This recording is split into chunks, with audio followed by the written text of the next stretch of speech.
Hi, friends, and welcome to today's episode of Courage in the Calling. I'm so excited about today's conversation with Nate Templeton, founder of Joe Brewski Coffee. Nate and I have actually known each other for almost 10 years now, but lost connection as often happens when I moved from Indiana to South Carolina.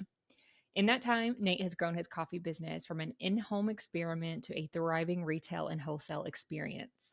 Nate is such a creative person, and I really enjoyed getting to hear his thoughts on entrepreneurship and learning more about his experience in the coffee space. So go ahead and grab your cup of coffee or drink of choice and enjoy our time with Nate.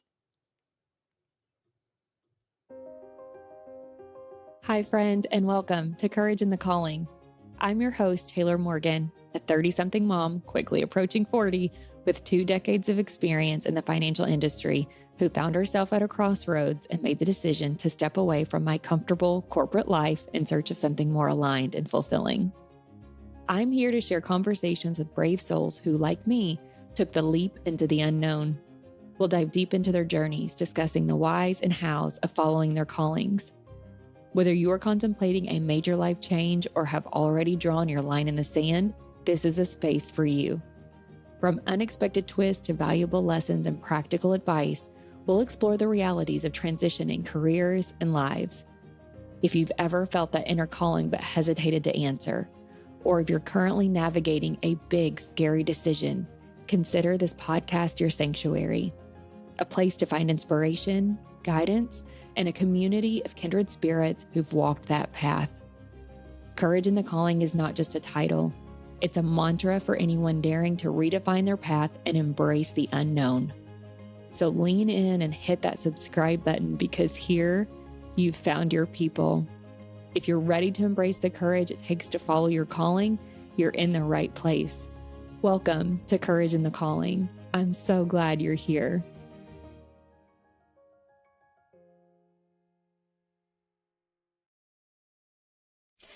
Welcome, Nate Templeton, founder of Joe Brewski. Thank you so much, friend, for being here today. I'm super excited for our conversation. And just to give the audience a little bit of background, you and I have been friends for several years, have known each other for several years, connected through a church small group, actually. And you guys, you and your lovely wife and family were kind enough to open your home every week to let us come and take up space and talk about our faith and just connect in community, right? And so that was, gosh, back in 2017, 2016, 2017. Everything's time a blur back there, but it was in that range, right? I know, it's sometime in that range, right? And I say that because that, I think, is about the time that you started talking to us and telling us that you were playing around with brewing coffee in your in your garage, I think. So tell us a little bit about that. Take us way back to 2016, 2017, 20, whatever that time frame was. Why coffee and why Joe Brewski? All good questions. Yeah, I guess you guys are one of the early test groups for the coffee that became Go. Yeah. Yeah. So when I was in college, I was up in Muncie, Indiana, so about an hour and a half or so northeast of Indianapolis, and there's a coffee roaster up there. So first time I had tasted anything except for Red Can, Blue Can, like you got Boulder's Maxwell House. And like that was the first time I had tasted. It took me a second to catch on to that reference. That's good. Yeah, that's good. I thought we were going to get political. We're just like, I was like, oh no, no, we won't do that. Not intentionally, but it can get there. Coffee people are a little unhinged. Self in that we get very passionate about our coffee. So yeah, Red Can, Blue Can is what I grew up with. You had Maxwell House, you had Folders, and that was kind of the coffee you had. And like most of Midwest America, that's kind of what you built core memories around. Then we get up to Muncie, and there's a roaster up there that's roasting coffee fresh. So you're able to have an Ethiopia or Brazil that's 72 hours after it's been roasted in your hand, and you're like, whole different thing. Yeah. It's like going from the canned fruit to the fresh fruit. It's like just a whole different wow thing. Um, so we moved down here to Evansville through a handful of stories, but we get down here to Evansville, and at the time, fresh roasted coffee wasn't a thing that was available to our community. So I think the closest was like Nashville, Tennessee, or you could travel St. Louis or Louisville. If you knew the right spot, you could travel up to Bloomington. But either way, you're traveling an hour and a half to an hour getting something through the mail. Um, so the idea came up to start providing that to our community. So when you say our community, who was kind of in that initial ideation with you? I speak in plurals a lot. Okay. So when you say we, it's like our, it's Nate and me, myself, and I. I use that a lot. Right. Who are your friends? Me, myself, and I. Yeah. Yes. All of the thoughts that bounced off the walls. Makes sense. Okay. So this was Nate's ideation. You were like, okay, I've been exposed to this thing. This is now a gap in the market. Is that kind of how you looked at it? Or you were just like, hey, it would be really cool to have this available to our community, our circles. Okay. Like the first thing is like you notice something that's missing. You're like, I want this for me. And then you go, I bet other people would enjoy this too. Yeah. So at the time it was more, I think it probably started as just an idea on like how to get fresh coffee in my kitchen. And then it's a personality thing. Like if one's good, then 10 must be better and 1,000 must be better than that. Things grow quickly. We can relate, yeah. Let's just like that, whatever that is, was there like, hey, this could be a business. Maybe we can make money at this. Maybe we can turn this into something that provides for the family and does more than working maintenance in apartments, which is what I was doing at the time. Okay.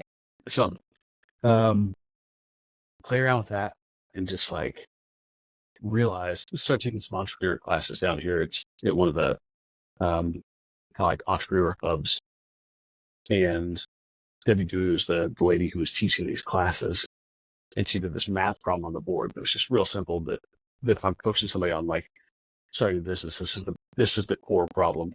Wow. It's if you can make 10 widgets an hour, and each widget makes you $1, does that satisfy the income requirements you need?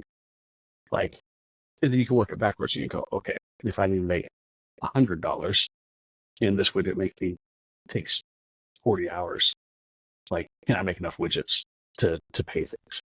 Okay. Yeah, that's so good. Right. And I think that's going to be helpful for someone, for several people who hear this, right? To say, I have this dream, I have this calling, but we also have to put some logistics to it, right? To say, okay, but for it to be feasible, what is that math? Okay. And I love that. I love the way you broke that down. That's great. And I can go a step further just by applying it to the coffee. Because I think I'd done enough math and I was like, okay, if I can sell 100 pounds of coffee a week with my little home roasting setup that I had, it was a paint gun. So it eats stuff with time. It does the job. Does the job. That's great. About a third of a pound of coffee at a time. Oh, wow. Is what I was able to roast. So not that much. But I was like, okay, 100 pounds a week, I can quit my job, at least break even, and then I can just build a business. And I was like, shoot. So. And how many pounds were you doing at that time a week, if you were to say? This is the wake up moment. Okay. I got an order for some friends for Christmas. They were going to get coffee because they knew I was dabbling. They needed coffee to their office, and there was an order for 10 pounds. I was like, shoot. I'm like on the way. I'm 20%, like a tenth of the way there, whatever it was. And I was like, we can do this. So I work during the day, come home at night, and start roasting. We do this like, it was questionable. It was MacGyvered out of our like laundry. We turned vents into things to get exhaust outside. And it took like 40 hours to roast this 10 pounds. Oh, wow. Okay. So you go, okay. So that's your whole week. 400 hours a week. I can quit my job. If I can roast for 400 hours a week, done. It's done. This doesn't work. This doesn't work. No, the math is not mathing, Nate. Right. So you go, okay, what are the options? Like we can either try and figure out how to get a roaster. It's a $30,000 piece of equipment. There are other options, but like $30,000. Maintenance guy, don't have that was laying around. That's not the not not the many. pockets Jack Yeah, had would at the yeah. time. Shake the jeans a That little phase extra. of life, like going to Sonic was like might as well have been going to Disney. Like I feel you. just the window. I feel you. So that was an option. It was working full time. So I was like, how do we do this? If we're staying with coffee, like we got to find a different way to do it. So found cold brew coffee, which is basically the process of, here in the Midwest, we call it sun tea, where you took your tea bags and you throw it in, leave it sit on the patio or the porch or whatever, and you Yeah, come it's back good and get it. stuff. We do that with Good coffee. stuff. Okay. So what that meant is I could go to the kitchen, the commercial kitchen at night, drop the coffee and let it steep. And I come back the next day and pull it and like finish processing. So it can be brewing while I was at work. Nice. Okay. So So that's almost like the equivalent of having your money work for you when we talk about investing and things like that. So it is working for you while you are doing whatever else it is you need to do in life. right. Very cool. Okay. And it was a scalable process that I could scale without $30,000. Nice. So you could do it in a half-gallon mason jar. That's how we started. You could then move it to a gallon bucket or a 5-gallon paint bucket. Food grade, of course.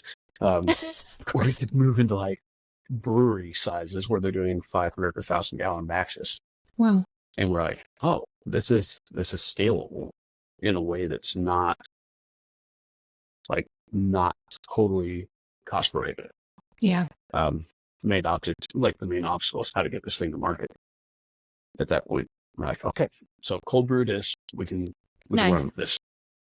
The brand had to change to kind of match the difference of approach. Okay.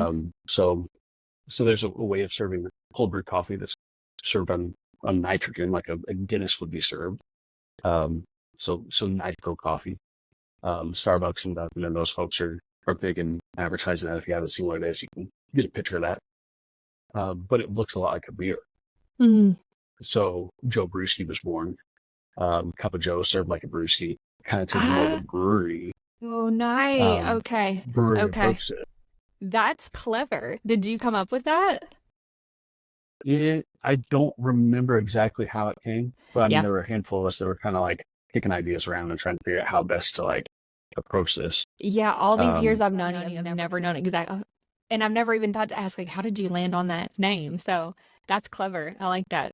Cup of Joe So served like a brewski. Yeah, That's awesome. So, and then basically from there, like we just followed stuff that, again, I'm talking like third person, but now I think I actually do have a couple people. I've got about 4 or 5 guys that I shoot ideas to. John Rice and Danny and a couple other guys like that, and then a couple guys I know. And anytime I had an idea, I'd be like, okay, is this dumb and we should do it? Is this dumb and we shouldn't do it? Or is this a good idea? So you're already starting to network and socialize the idea, and you've got a board of directors. Right. I call it a board of directors that you're building, where or a think tank. You could call it lots of different things, but just to say, hey, do I just think it's a good idea, or they're serving as filters for you? It sounds like at that point. Yeah, nice. Absolutely. That's so important. And that's probably about the time that we started spending more time together in small groups and stuff like that. Yeah. So we, Joe Brewski came up. We didn't have a logo, so that the logo is a big old bearded guy. I've never been able to grow a beard, but we had a. Did you just pull an image? Did you just like pull a random image of somebody with a beard? Yes. Okay. It was not random, but it was random. It's a gentleman named Casey McCoy here in Evansville, sells homes for Keller Williams, and he's one of these guys that read all the ideas. One of my board of directors. Nice. And he was in the middle of a handful of house closings that day. So I was pinging him on like ideas for logos, and he kept swatting them down like those are dumb. And to buy 15 to 20 minutes, he shot a selfie and then went back to his paperwork. and a couple free apps on the phone, and he became the logo, and here we are. Wow. That's amazing. He'll go down Probably in close to 8 infamy. years later. Yeah. Right. One way or But the other. it's so fitting. It is so unique. It stands out for sure. So that's great. That's so fun.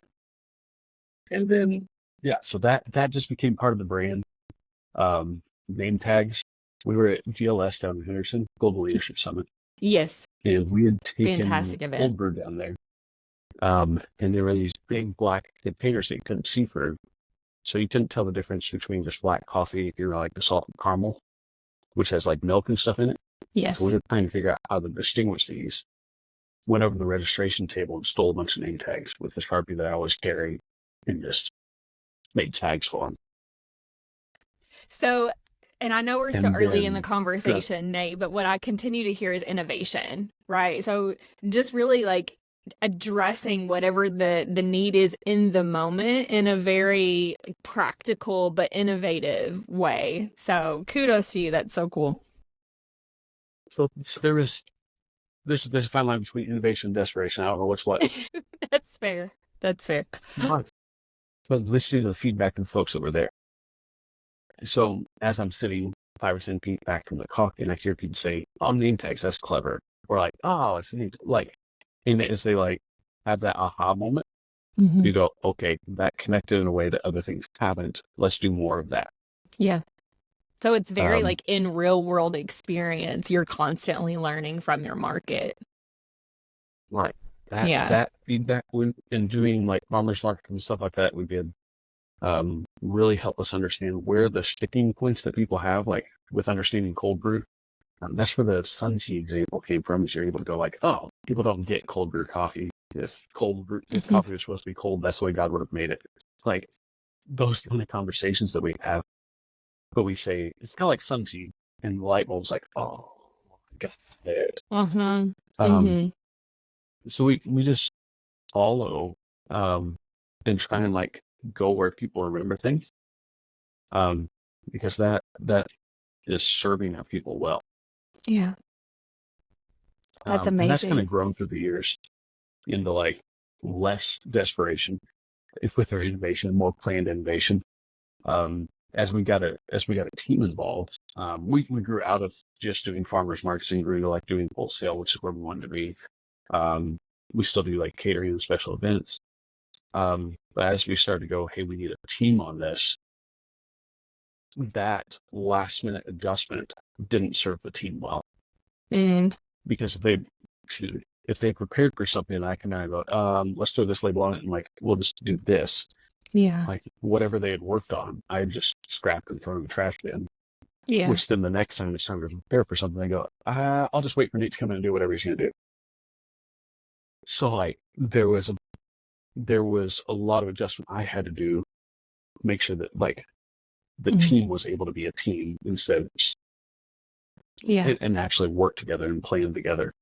Yeah. And that is a definitely a mental shift, right? Well, from going from being used to doing everything on your own to now having to figure out how these other people kind of fit into that flow, what part you're going to play versus what part they're going to play. That's definitely an adjustment. We in that transition, we did some guide training, giants of like modified Myers-Briggs kind of leadership, personality, business, kind of like the whole thing. Again, myself and then Jacob. Good insight on how to interact with each other and how to lead the team as the team grows. Mhm. Do you find yourselves still relying on that? Because I think it's part of my rub, and you and I talked about this kind of in our the word that came to mind just now is our pre-op conversation. So Yes. that's what I'm going to call it from now on. But just to kind of like reconnect, right? You and I, we took an opportunity just to reconnect to say, hey, like what's going on in life in general. And then let's Right. talk about, where Joe Brewski's at today. You talked a little bit about this and you and I shared like part of my rub with those types of assessments. I think there's tremendous value in those, but if there's not a plan to integrate that into your day-to-day activities or business planning, whatever the situation is, right? If you're not intentional about it, you walk out of that conversation like, oh, well, that was really cool. I learned something about myself. Now what? So do you find that you're still able to integrate that? Does it still make sense? Are you applying it pretty regularly? Well, I think day by day it varies a little bit. Like you have moments where you go, okay, something wouldn't it be nice if we had a tool to communicate here? You go, oh wait, we do. Mm-hmm. And you can fall back to that. It has been one of the more applicable things we've done, or I've done, because I've just loved like learning and sitting under people who know better than I do, or have had more experience than I do. So like going to the 1 day or 3 day conferences where you have that thing and you just go and just ingest as much as you can. Yeah. Pieces of that stick, which still has value. Sure. But you don't necessarily have all the time to just like fully incorporate everything like you're saying. With the training we went through on this, we actually did like a 52-week like course on this. Wow. So it was homework, which we occasionally did, but like it was homework, and then it was meeting up with coach once a month to kind of recap and debrief and check up on where we were at. And that rhythm made it easier to incorporate it into the week because they encourage you to learn it, and talk about it with someone as you were doing that self-reflection. Like you self-reflected, and then you said, "Hey, Morgan, how am I doing?" I had to listen to your feedback, and get an outside perspective on like, these are the things you say you value. These are the things your actions show that you value. Compare and contrast. And then you had to teach that tool to someone else. So somewhere between the understanding and learning, the application, and then the teaching someone else to apply it, those tools were more likely to be retained and useful. Yeah. Okay. So that rhythm was good. And I talk about past tense because we aren't actively prioritizing that just at the moment. But it's something that is maintained, I would say. Even if it's not being built, it's being maintained.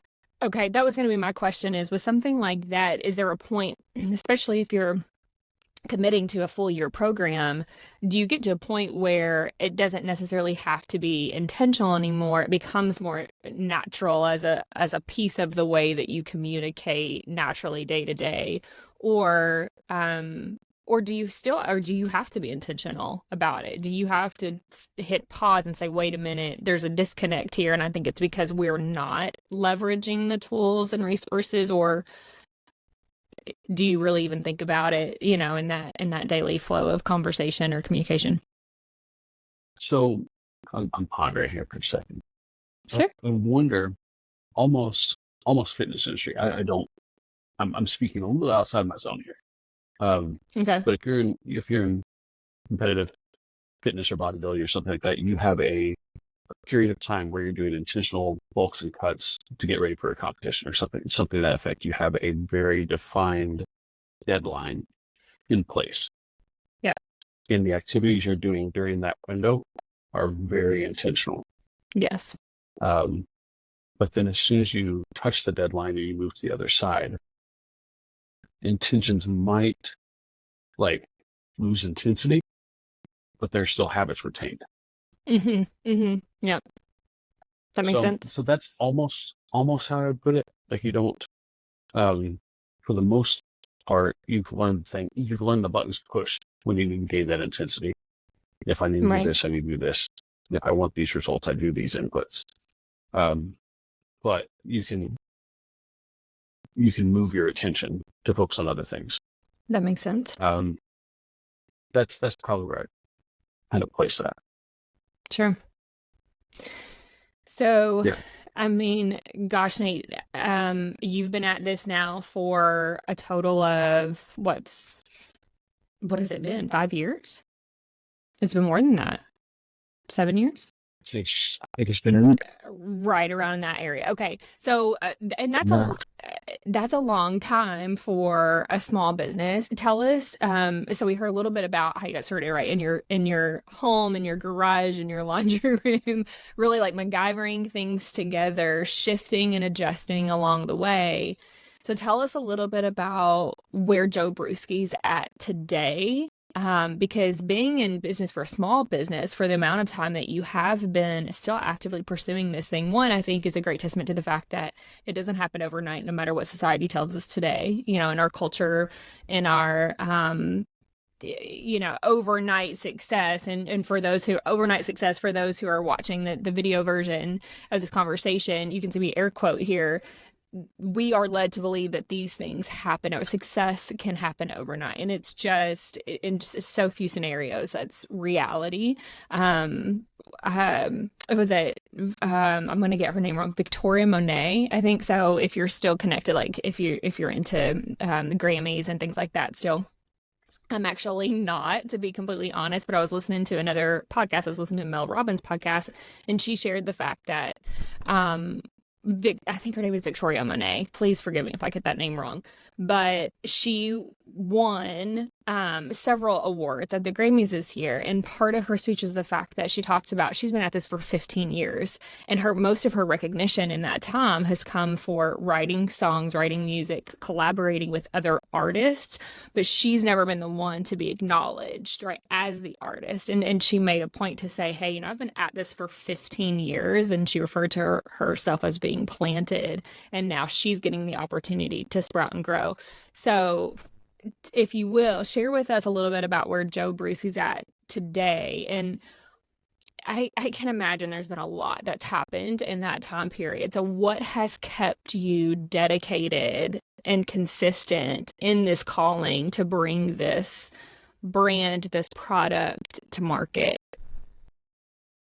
That's a really fascinating quote about Victoria, just the idea that you can, as long as you're okay with not doing the credit, like not getting the credit, but doing the work, you do some pretty cool things. Absolutely. Yeah, sometimes we have to wait for it to be our time, and that's really hard sometimes to watch others receive that recognition for something that you're a part of. Sometimes we have to be okay just understanding that we're gaining our own lesson in that, right? And we're getting what we're supposed to be getting out of the experience, even though it may not be the spotlight moment for us. But to know that, as I say all the time, consistency is key, right? And our time is coming. But I mean, how do you keep at it for that long and continue to push forward? I'm reading a book right now that's Steal Like an Artist, and it's just a bunch of collections of like Fawcett quotes and things like this. But one of the plots in there is art never gets completed, but it just gets abandoned. So that like there will never be a finished point on projects, yes, but on a mission, no. But the only reason that it would stop is if somebody walks away and finds something else to put their attention on, or chooses to close up because it's not profitable or whatever it is. So I'd say there have been seasons of, like, I said this word a couple days ago talking to someone, like inconsiderate passion. The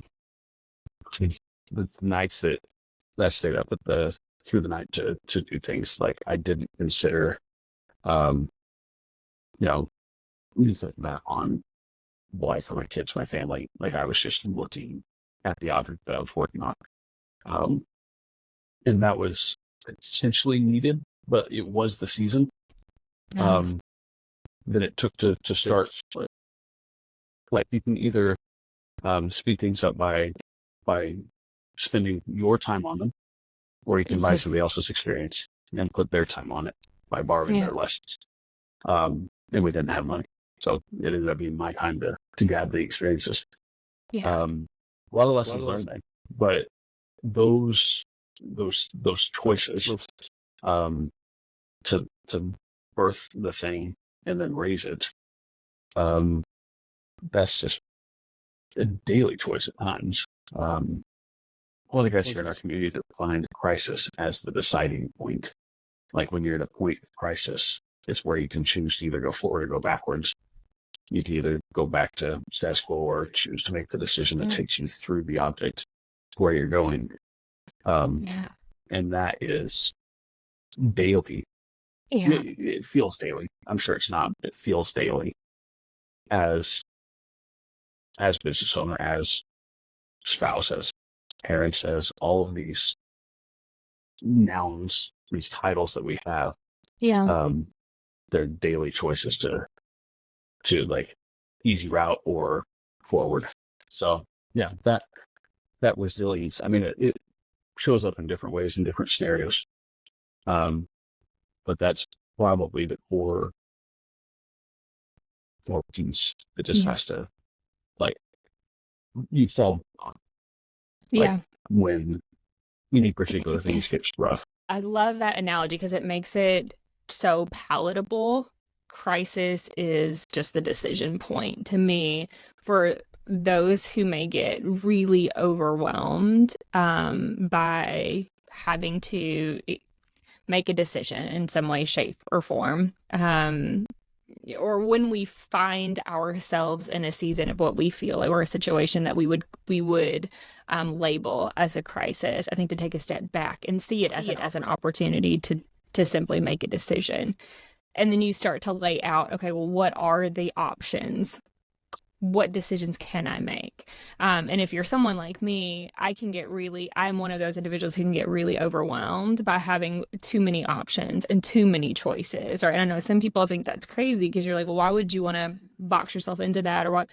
It's just the way I'm wired, right? We're all wired differently. And some people, want every option and let me choose all of them. And and some are researchers and I'm just not. I'm the type of person that'll walk into a clothing store and say, I like that outfit. Give me what's on that mannequin, right? Because I'm just not wired that way. So I think, though, taking a step back and being able to describe it in that way to say, hey, a crisis is just a situation in which you're going to make a decision, and then you can start to break those decision options down. So thanks for sharing that with us. I think that's great. You said something about anxiety, and I've got a quote, like a thought from someone that I'm processing. Not sure I would swear by it yet, but it's something that's I'm to mention at least. He said that sadness happens when you're at a crisis point and you feel like you have no options. Anxiety happens when you're at a crisis point and you feel like you have too many options. You don't know which one to use. Oh, wow. I can relate to that in a big way. I can relate to that in a big way. I wouldn't even call myself a recovering perfectionist because I don't even think I'm quite there yet. I'm still in the midst of that, right? While we're talking about anxiety, I saw something the other day where it said anxiety is just the thought of what can go wrong before it ever goes wrong. And then the last statement on that was, what a waste of time. And I was like, yes, what a waste. It's just a waste of mental energy, right? To be thinking about and assuming all the things that can go wrong before they ever even do. So I thought that was really good. It's imagination running away. Yes. Yeah. And I can come up with all the worst case scenarios. Just give me 2 seconds. What was what was it? There's That's something great. That's great. In the same way, there's somebody that switched the it was the question, what if this works? What if what if I get the job? What if I get the sale? What if I get the thing? And they said that's actually a question that encourages you to actually look at all of the worst case scenarios. Really? Because you start thinking about it, you're like, what if this works? You're actually going, but what if it doesn't? Every time you ask that. Yeah. Instead of going, what if, going, how does this work? How does it look? How does it look? If I get the sale, how does it look? But just processing. Now it's more of you're into problem solving. Okay, we're back against the wall. What if we can't pay rent? What if we can't pay payroll? What if we can't? And you go, okay, how do I pay rent? Mhm. How do I get the extra night? It's like, how do we do these things? And now you're in the like, okay, let's find it. Yeah. And then all the paths that are not doable, we have to Yeah. cut them off and stop looking at them because that's taking Yeah. attention from the things that are going to work, or even the Yeah. things that we're going to choose and like find out if they work. Right. Um, That's so good. That's so good. It's the smallest words truly do have power. And sometimes I believe that, and sometimes I even like forget it, I think. But just the associations we have and the way our brains are wired to follow certain paths when we hear certain words, I think is I'm fascinated by. But just talk about the smallest thing, switching just what is it, 2 words to 1 word, right? What if to how, the impact that has on the way that we think and move forward is incredible. yeah. And like that's, if you're back to the fitness thing, it's like you're just doing the work, and then along the way you find ways to correct form. Mm-hmm. So like the most important is to do something. Mm-hmm. And then once you're moving, you start going, hey, if we make this little adjustment, you get this much more result. Yeah. But like motion is what cures those things. Like Yeah. once you're in motion, you start learning like, okay, just one step in front of the other, one foot in front of the other. Mm-hmm. But I think either one works. you Yeah.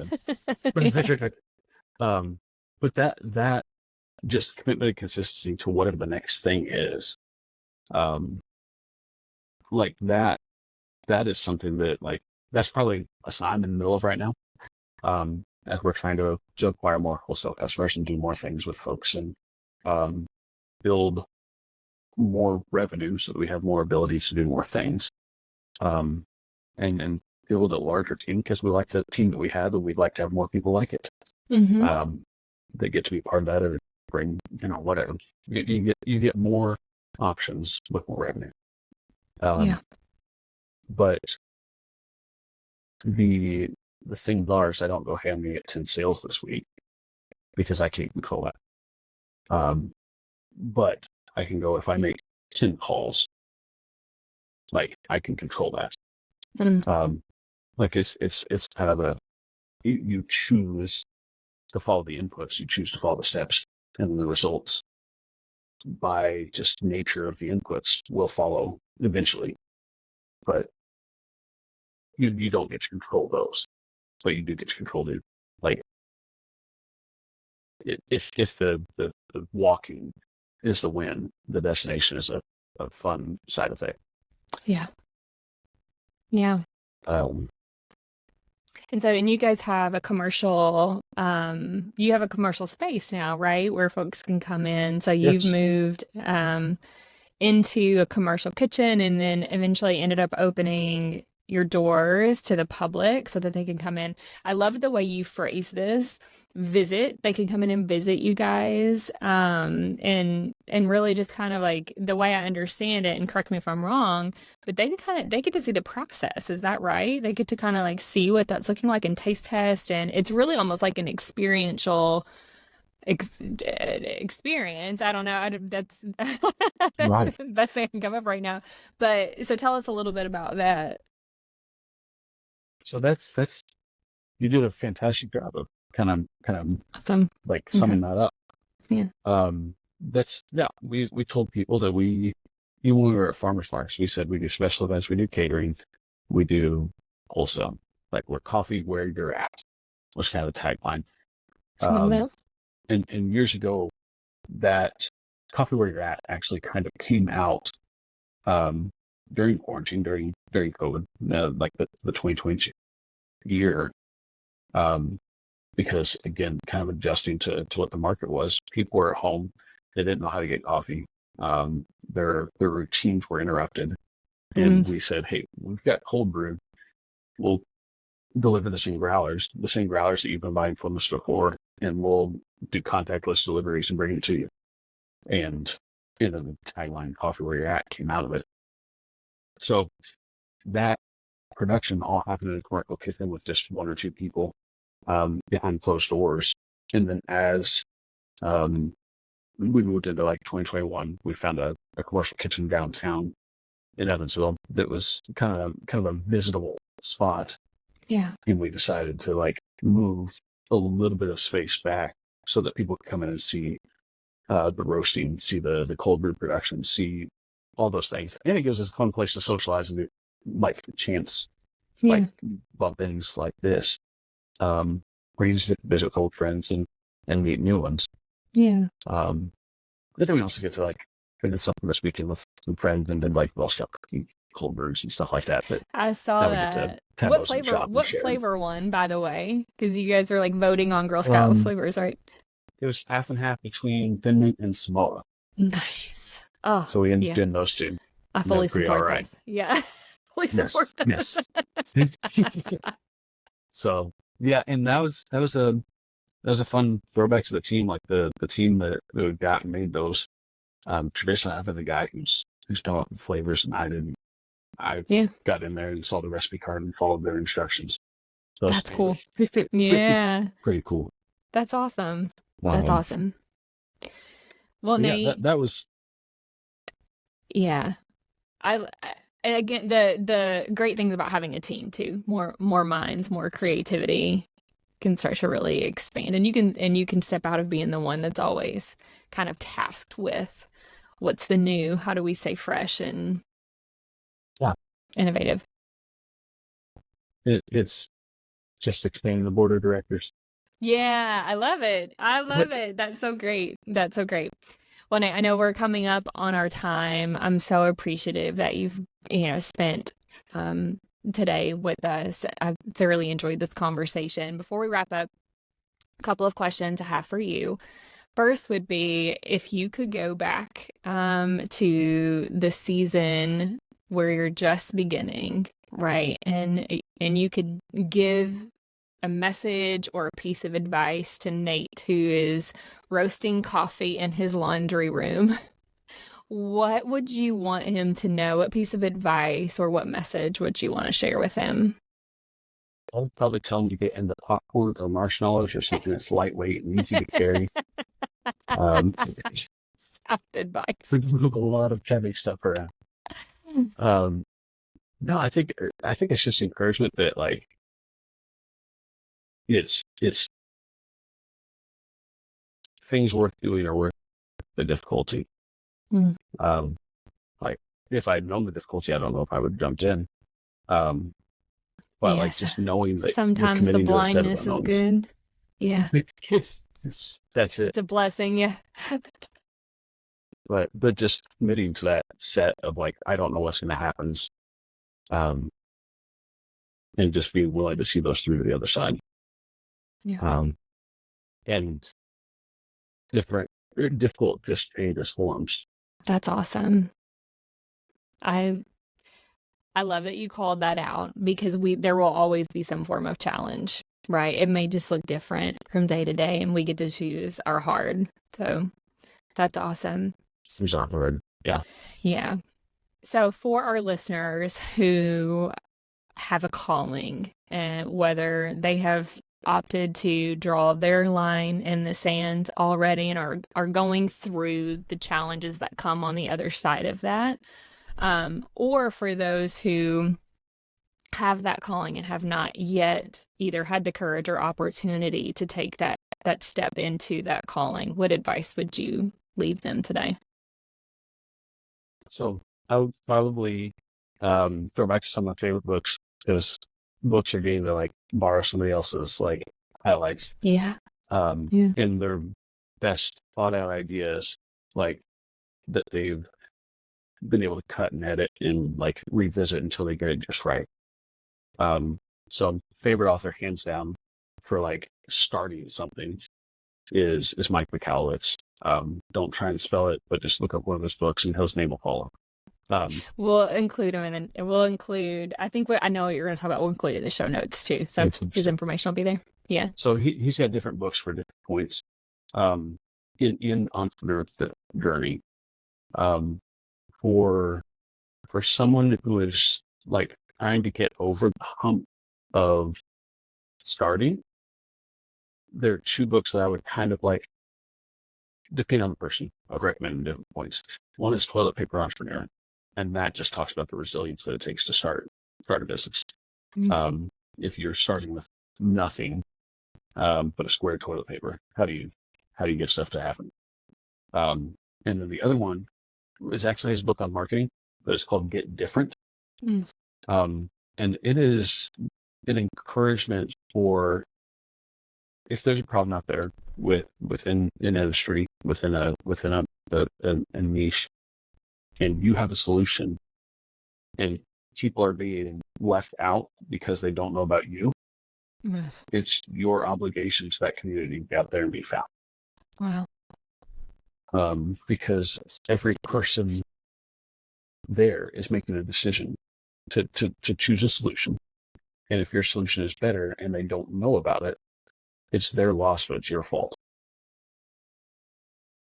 Like, it's kind of like some stuff like that, like, okay, like, and encourage you to get out there and do the thing. It also gives you, and it like, also puts that responsibility back on you too, though, to own the thing. Yeah.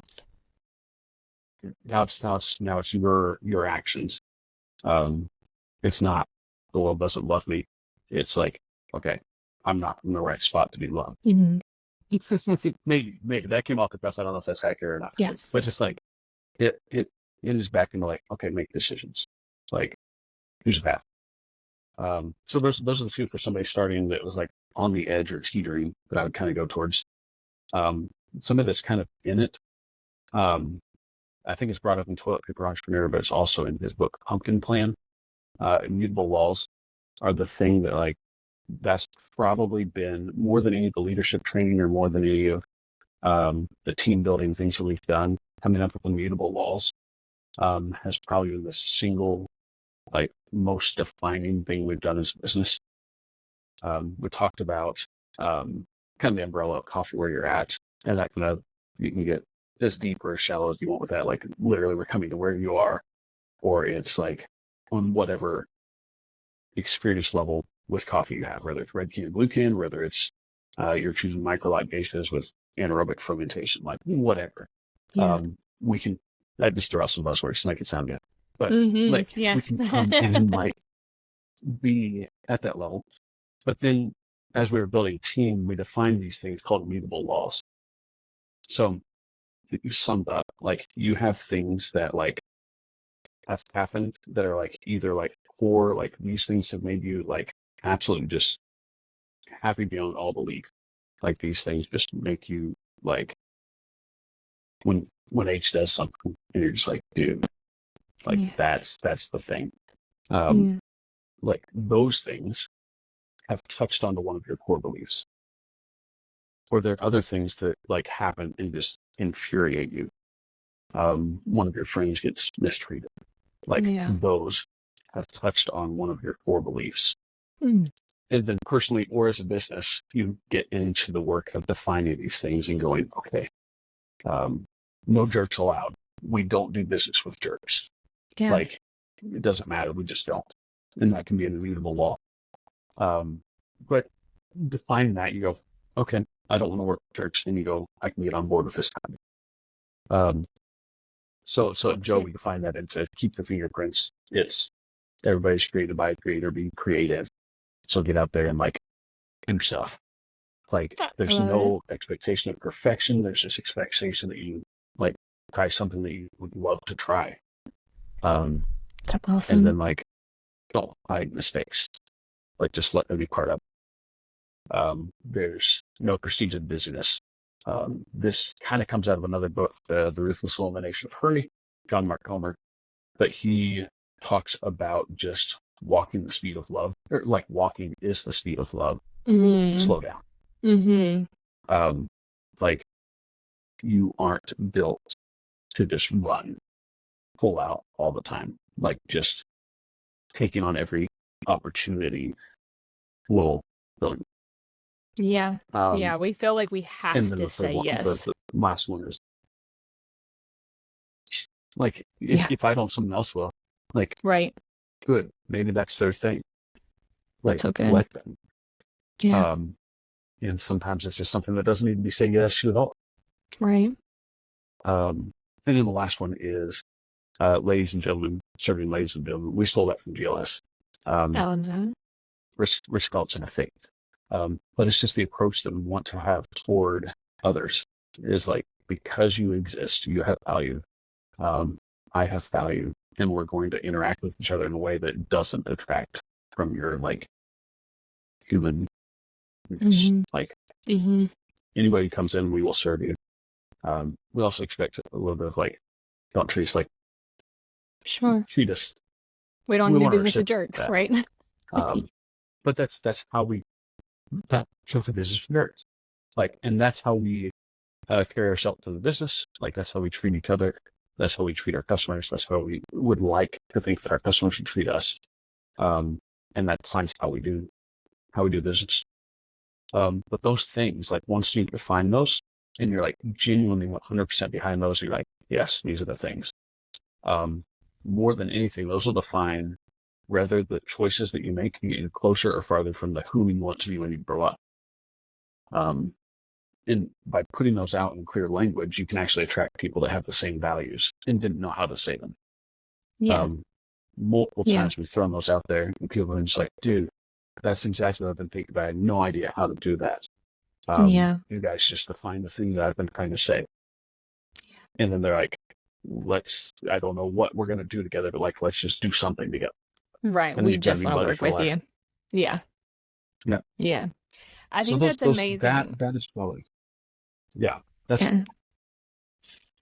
I think the fact that you can so well articulate those, I see implications on both sides, right? When you're talking about someone who's looking to connect as an employee with an organization, if all organizations took the time and intentionality to truly think about and formulate what their true core values are, because I know every company has a set of core values.